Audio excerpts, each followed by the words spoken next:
As I explained in my statement on May 21st, 2024, Board Member Simmons was the sole author of the document taking control of the task force narrative. No other board member contributed to or participated in drafting of the document.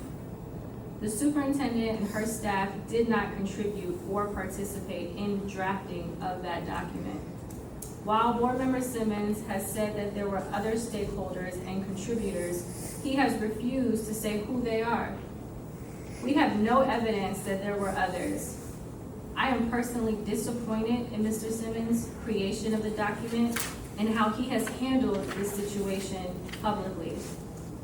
The board and district administration value our relationships with our labor partners and respect their advocacy on behalf of their members. Tonight, I am removing Brandon Simmons from all community assignments. That means he is no longer the chair of the Community Engagement and Advocacy Committee and will no longer have a seat on the Equitable and Transparent Resource Management Committee.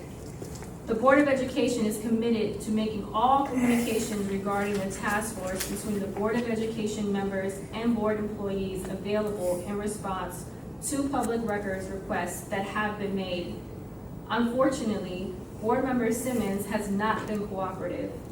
As a result, the district does not have all the records that we have that would be responsive, and so the board has adopted a motion tonight that our legal counsel will be directed to file legal action against Board Member Simmons in order to compel his production of public records in his possession if he has not produced the public records request by the close of business on Thursday, May the 30th.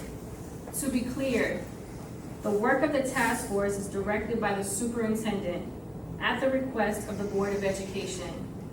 Board members do not direct the task force, nor do they provide counsel or set procedures for the task force. The important work of the task force will continue under the superintendent's direction.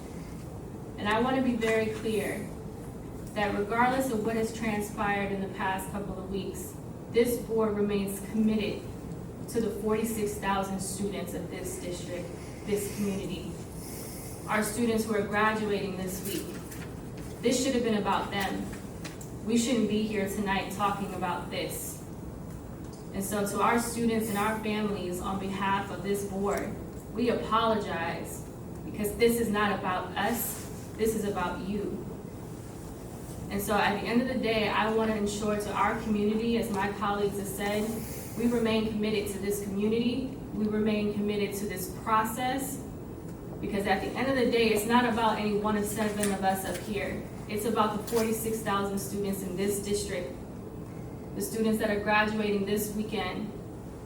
And so we want to ensure that we lift up that they are the priority. They are the reasons that we all sit here and deal with this every single day. And so one person's actions, whether they want to admit it or not, do not speak for the rest of us.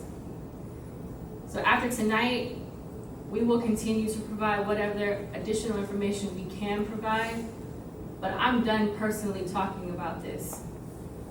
Because at the end of the day, it's about 46,000 students and the future of this district.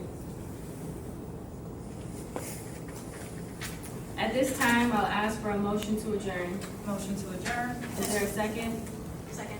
In favor of the censure. Why I disagree with the comments of some of my colleagues. Ultimately, I was wrong. I allowed my frustration to lead me to act in a way that was inconsistent with my values, and for that, I am very sorry. The document should not exist. I'm deeply, deeply sorry and ashamed for the document, and so I'm going to acknowledge my participation in this process.